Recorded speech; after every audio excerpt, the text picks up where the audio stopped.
I was born in France. I'm a Frenchman, although my grandparents left Soviet Union during the Bolshevik Revolution. France was the second homeland for Russians. So that's why all these people settled in Paris in 1920. I have Russian blood, Georgian blood from the Caucasus, not from American Georgia, but from the Caucasus. I have also French blood. I studied at law school. For a few years, I worked as a barrister solicitor in Paris, in Strasbourg. Strasbourg is in France, not in Germany.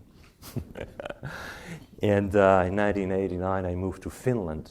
Finland is the north of Northern Europe, Helsinki, where I worked as a lawyer for a few years. And one day, one of my friends told me, Alex, why don't you teach history of European integration at the University of Helsinki? This was a time when Finland was not a part of the European Union.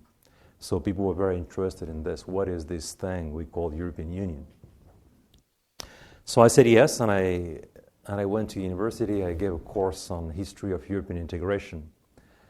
And I had to speak about the founders of the European Union. I spoke about those great people. We have our Washington there, our Hamilton, our Jefferson. They have other names. Robert Schuman, Alcide de Gasperi, Jean Monnet, Konrad Adenauer. These were incredible people who did great things after the Second World War in cooperation with the Americans. And I began to speak with my students, to talk to them about those people, to speak about their characters, to speak about their ideals, to speak about who they were as human beings. And I noticed that my students were much more interested in human beings than in European Union regulations.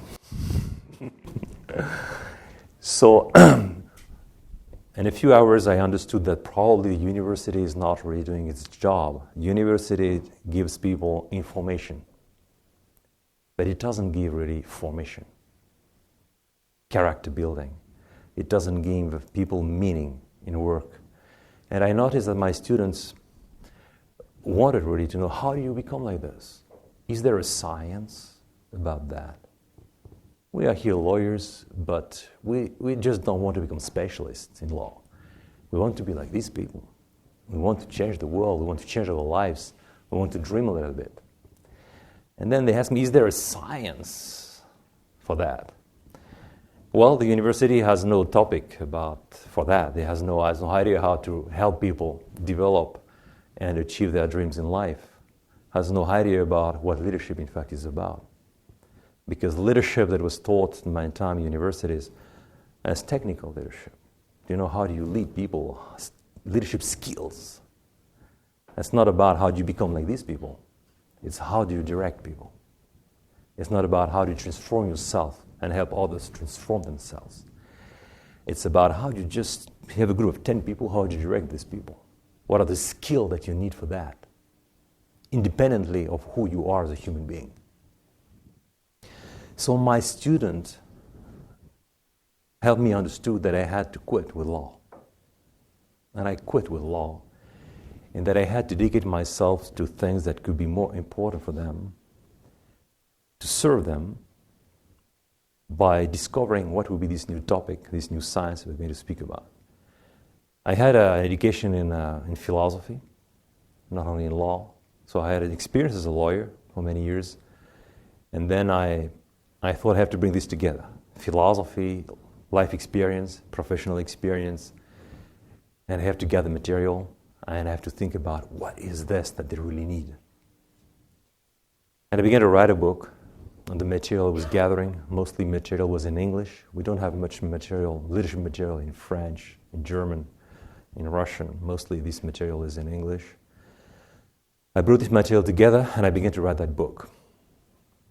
Virtuous Leadership, who was published 3 years ago in New York and now has been translated into 15 languages, including Chinese, which means that what we're speaking about in this book are things that everybody can understand, whatever their culture is, whatever the religion could be. People that can understand that we speak about the human nature.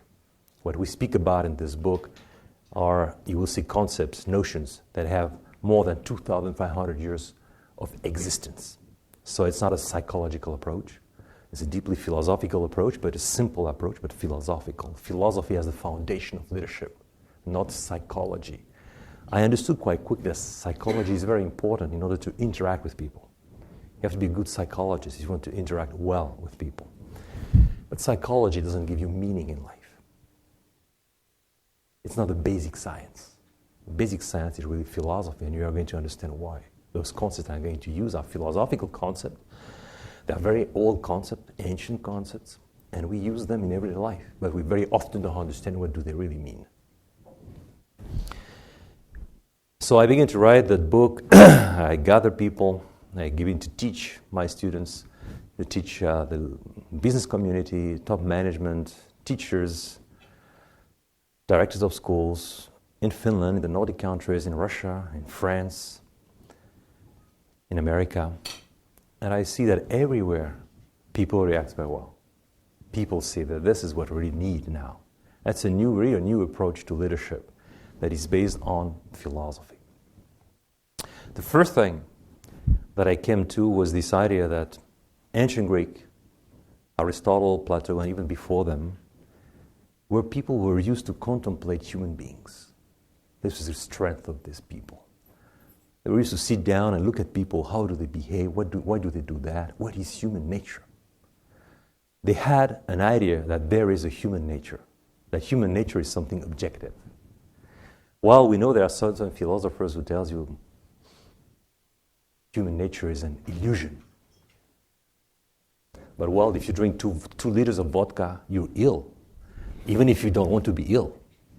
And you have a human nature, and you have to follow certain rules that are rules of your own nature. If you don't follow those rules, you die, even if you don't want to die. So everybody, people of goodwill, people of common sense, understand that human nature is not an illusion. It's a fact. So these Greek people were used to study and to look at people, how they behave, and study action. And they discovered that human beings have there are two components of human nature, of human personality. There are two aspects of it. There is a biological aspect, things that you cannot change. It's your temperament. You can't change your temperament because it's a given. It's something you have received through biology, through genetics.